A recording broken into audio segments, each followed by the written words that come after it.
आज जो यहाँ पर गेस्ट है अभी बैक स्टेज में, उनकी जो एज है वो ऑलमोस्ट आप लोगों की एज के बराबर है, लेकिन उनके जो सब्सक्राइबर्स है यूट्यूब पे वो 1.5 मिलियन से भी ज्यादा है। So let's give an energetic and warm welcome to the one and only Shobhit निर्वाण।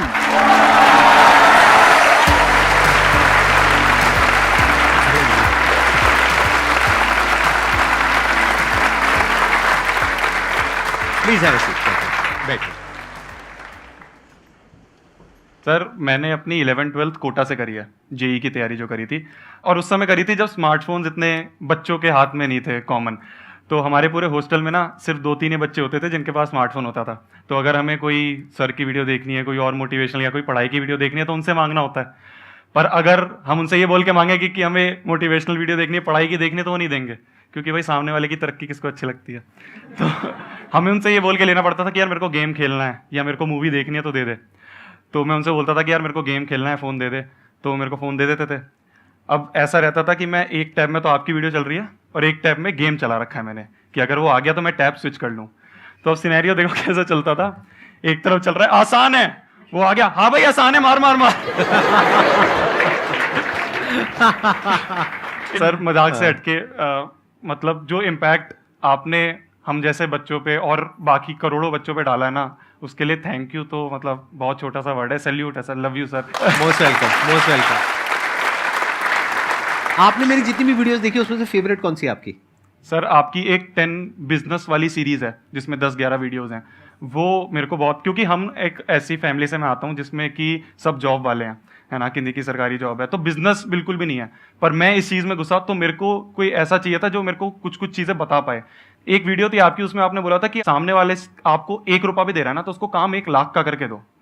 ये लाइन बहुत ज़्यादा मेरे को इम्पैक्ट करी। मैंने स्टूडियो पे सामने ऐसे लिख ली थी कि यार बच्चों से मैं 1 भी रुपया नहीं ले रहा हूँ, पर उनको काम ऐसा करके दूंगा। फिर मैंने एक आईपैड लिया, उस पर इलस्ट्रेशंस वाली पूरे नोट्स मैं खुद बैठ बैठ के उन नोट्स को बनाता था। तो वो इस समय काफ़ी बच्चे उसको यूज़ करते हैं। कोई भी बच्चा कमेंट में लिखता है ना सर, नहीं यार मैं भैया ही सही हूँ। मुझे ऐसा लगता है कि आप अमन धत्तरवाल से काफी इंस्पायर्ड हैं, क्योंकि अमन को भी लोग भैया बोलते हैं। हाँ। और वो जिस तरह से कर रहे हैं आप भी काफी हद तक उस तरह से कर रहे हैं। उसी तरह से तो उनकी आपने काफी वीडियोस देखी होंगी। काफी उनकी क्लास 12th और कॉलेज उससे है। मैं थोड़ी छोटी क्लासेस, क्लास 10th हो गई, 11th हो गए, इसमें ज़्यादा फोकस रखता हूँ।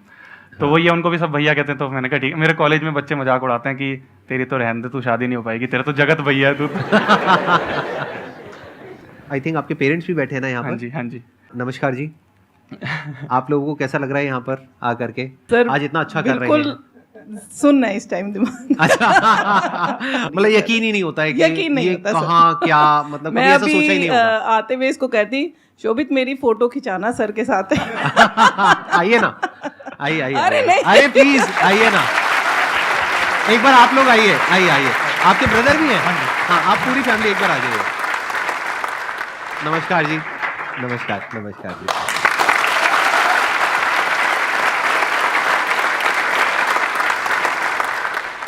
मेरा आपसे ये क्वेश्चन है कि अभी आप क्योंकि 4th ईयर में हो, तो क्या कभी ये माइंड में थॉट नहीं आता है कि अब पढ़ाई छोड़ दूं और फुल टाइम यूट्यूब कर लूं?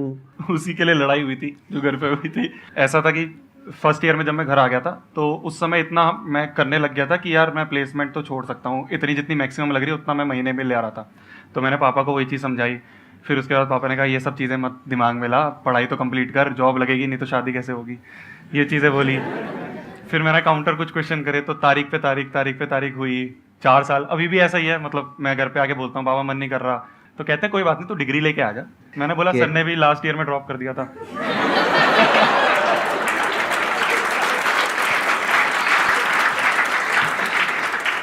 तो मेरे अंदर ना इस वक्त 2 इंसान हैं। एक 20 साल का लड़का जो कहता है अरे छोड़ना, पढ़ाई वढ़ाई में क्या पढ़ा है, और एक है एज पेरेंट, क्योंकि अब मैं खुद भी एक पेरेंट हूँ।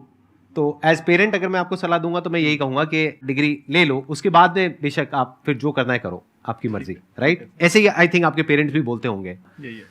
आप में से किसी के माइंड में अगर कोई क्वेश्चन आ रहा है जो आप इनसे पूछना चाहते हैं तो आप अपना हाथ ऊपर कर सकते हैं, उसके बाद में हम क्वेश्चन आंसर शुरू कर सकते हैं। मेरा क्वेश्चन शोभित भैया से है कि भैया आप जब 1 लाख सब्सक्राइबर थे तब से मैंने आपको देखना शुरू करा, और अब तक आप वही हो जो पहले थे, मतलब बिल्कुल सेम वही फीलिंग आती है देखते वक्त भी। इतने सारे व्यूज़ हैं आपके चैनल पे, इतनी बड़ी इमेज है, तो मतलब हम सेम रहें ताकि कंसिस्टेंट रहें और वीडियो डालते रहें और इंस्पायर करते रहें यूथ। मतलब इसमें जो सबसे ज़्यादा हाथ रहेगा वो रहेगा मम्मी पापा का, यही है जो कहते हैं नहीं नहीं बस में जा, क्या ज़्यादा हीरो बन गया है, कैब करेगा। यही है जो कहते हैं नहीं ऑटो में साथ में बैठ। एक चीज़ है, जब मैं कॉलेज छोड़ने की सोच रहा था उस समय मैंने काफ़ी और चीज़ें दिमाग में रखी कि यार मैंने काफ़ी फाउंडर से बात करी, तो उन्होंने ये बोला कि यार शोभित तू ठीक है छोड़ दे, पर तू अपनी रूट्स को जब भूल जाएगा ना और तू सोचेगा कि मैं अब ऊपर लेवल पे चला गया हूँ और मान ले 1% कभी वापस हम नीचे आने वाले लेवल पे आ गए, तो फिर ये साथ वाले दोस्त नहीं रहेंगे। तेरे को जो ज़मीन पे रखेंगे ना, पेरेंट्स है, रिश्तेदार हैं या फिर भाई बहन है, ये सभी रखेंगे। तो कोशिश ये रखो कि यार जो भी चीज़ें हैं वो डिस्कस करते रहो आप अपने पेरेंट्स से, और कोई और वेल विशर है जो आपको लगता है कि यार ये मेंटर है, तो उनके साथ कनेक्टेड रहो। वो हमेशा हर पॉइंट पे कहेंगे कि यार नहीं नहीं तू नीचे रह नीचे रह। मैं एक पॉइंट पे अभी सेमिनार के लिए गया था, तो मैंने कहा पापा वो थोड़ा सा मेरे को ना ऐसे फील होता है, कुछ बॉडीगार्ड्स रख लेते हैं। तो पापा ने कहा हम हैं साथ में, हम बचा लेंगे कुछ होगा तो वही है कि कोई पॉइंट पे अगर तुम्हें ऐसा घमंड वाली फीलिंग आ रही होती है ना, तो जो आसपास वाले लोग हैं वो नीचे कर देंगे। यही पॉइंट है जो साथ में रहता है।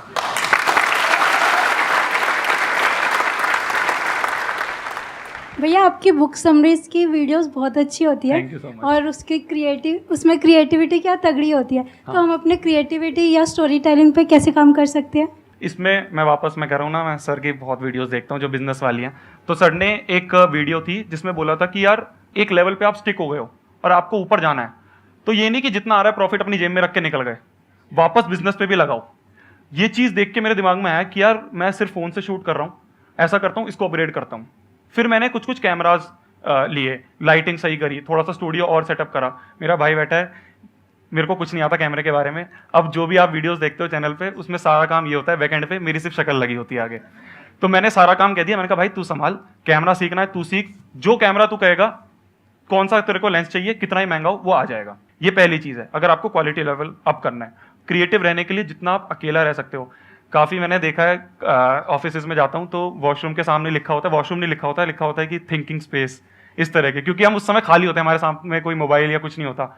तो अगर आप दिन में 1-1.5 घंटा ऐसा निकाल रहे हो जिसमें आपके आसपास कोई भी डिस्ट्रैक्शन नहीं है, जब आप किसी और डिवाइस के साथ में नहीं होते ना, तो आपका दिमाग और चल रहा होता है, अगला क्या लाऊं, अगला क्या लाऊं, उसने ऐसा कर दिया, इससे अच्छा कैसे ला सकता हूं।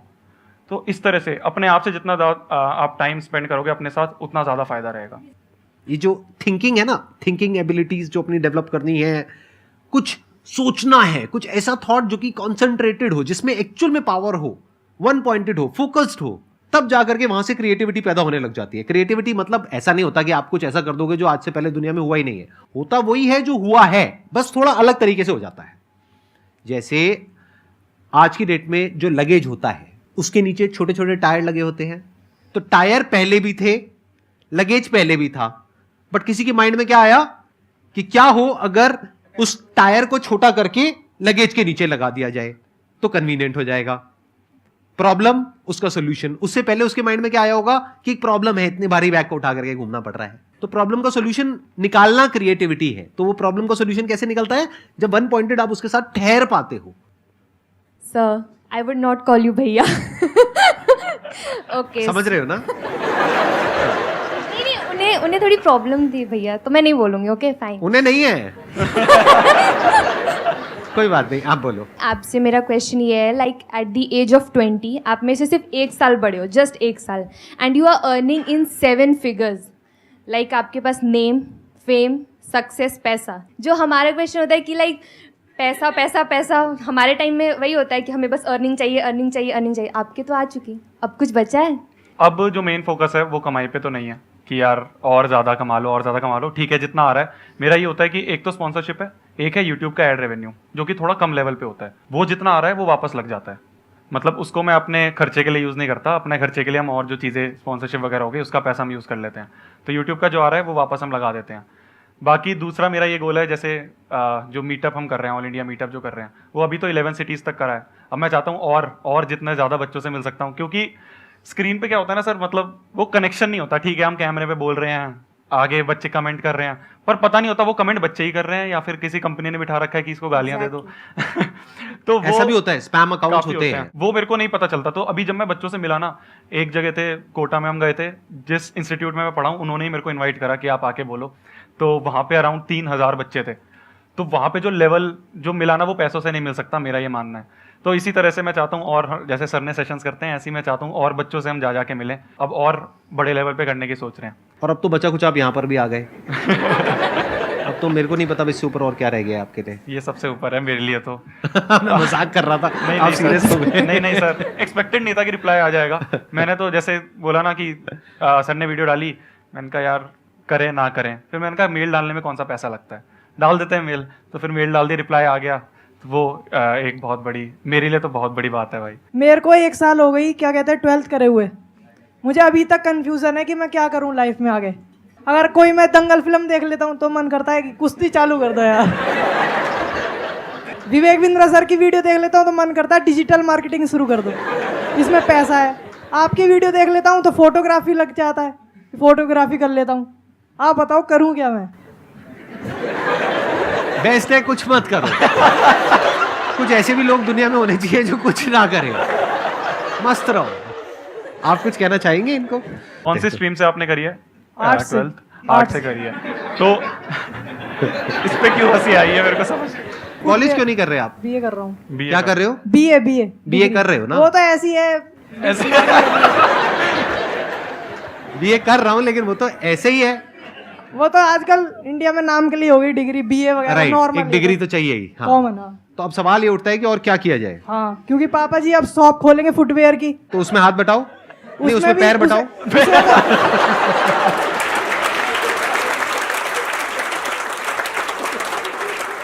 तो शादी के बारे में घर वाले क्या कहते हैं आपको? मतलब आपके घर वाले आपकी शादी के बारे में सोच रहे हैं अभी या नहीं सोच रहे हैं? सर मम्मी पापा तो कहेंगे ही शादी के लिए, लेकिन मुझे तो सोचना पड़ेगा ना। थोड़ा- बीवी बच्चे पालने के लिए भी तो पैसा ही चाहिए। ये आपको किसने कह दिया? क्योंकि आजकल जो बीवी होती है वो भी तो पढ़ी लिखी होती है, हो सकता है वही वही पैसे कमा लेगी। सर अगर नसीब ऐसा वो पढ़ मतलब जॉब वाली ना निकली तो।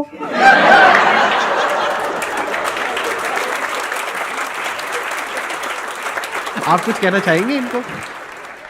अभी मैं रिसेंटली एक फैक्ट्री में गया था, मेरे रिश्तेदार हैं तो उनके ही कनेक्शन में है वो फैक्ट्री, तो मैं वहाँ पे गया। वहाँ पे जो उनके ओनर थे वो उनके पापा ने शुरू करी थी फैक्ट्री, बट अभी उनका बेटा बैठ रहा है जो कि उसको डिजिटल लेके जा रहा है। पापा नीचे जो वर्कर्स हैं उनको संभाल रहे हैं, क्योंकि हमसे वर्कर्स नहीं संभाले जाएंगे भाई, वो 20 दिन की छुट्टी लेके चले जाते हैं, हमें इतना एक्सपीरियंस नहीं है। तो ग्राउंड की जो रियलिटी है वो उनको ज़्यादा पता है। पर internet, Google, Facebook ads, Instagram ads और जो भी एड्स हैं वो आपको ज़्यादा नॉलेज है, वो शायद पापा इतने अच्छी तरह ना समझ पाए। तो उनको कहो कि आप ये बिजनेस संभालो, मैं इसको ऑनलाइन लेके जाता हूँ। अब इन्होंने जो आइडिया दिया है वो बड़ा कमाल का आइडिया है, अगर आपने ध्यान से सुना है और समझने की कोशिश करी है। मतलब ये क्या कह रहे हैं? कह रहे हैं आप मुझे देखो और मुझे देख करके फोटोग्राफी करने का आपका मन करता है, सीखो, काम आएगी। क्योंकि अगर फुटवेयर को ऑनलाइन सेल करना है तो उसकी फोटो तो खींचनी पड़ेगी ना। तो फोटो कौन खींचेगा? एक फोटोग्राफर। फोटोग्राफर कौन है? आप। वो कह रहे हैं आप। मतलब भाई साहब आपका कहने का मतलब ये है कि आपके पिताजी फुटवेयर की दुकान खोलेंगे और वहां पर मैं आ करके फोटो खींचूंगा फुटवेयर की, हैं, और आप मजे मारोगे जिंदगी के सारे, आप कुछ नहीं करोगे, मतलब सब मैं ही करूंगा। सीरियस हो जाते हैं थोड़ा सा। फोटोग्राफी सीखो, वो आपको काम आएगी ऑनलाइन जो भी आप करने वाले हो उसमें। उसके अलावा आपने कहा डॉक्टर बिंद्रा के जब आप सेशंस देखते हो तो वो डिजिटल मार्केटिंग के बारे में बात करते हैं। डिजिटल मार्केटिंग भी आप फ्री में सीख सकते हो, बहुत सारे लोग हैं जो सिखा रहे हैं, क्योंकि वो भी जब ऑनलाइन आप कुछ करोगे तो उसमें काम आएगी। तो इन अदर वर्ड्स आप सब कुछ ही सीख लो। किसने कहा है कि सिर्फ फोटोग्राफी सीखनी है? और आपको ये किसने कहा कि मेरे को सिर्फ फोटोग्राफी आती है? ये गलतफहमी कहां से आ गई आपके अंदर? आपका जो सवाल था उसका जवाब आपको प्रॉपर्ली मिल गया है? जी मिल गया। बताओ क्या जवाब मिला है? ये जवाब मिला है, मतलब मुझे क्या कहते हैं अपने जो पापा जी शॉप खोल रहे हैं उसे डिजिटल लेके जाना है आज की सिचुएशन के हिसाब से। Please have a seat, let's give big hand for him. बैठो बैठो बैठो। अच्छा यहाँ कहाँ आ गए? क्या हुआ? पैसे देने आए हो? हाथ मिलाने आए हो? अरे पैर छूने आए हो? अरे गले मिलो गले मिलो। All the best, all the best. मुझे लगा मारने आया है। तेरी तो चलो जी, thank you so much thank you sir. And thank you so much for coming.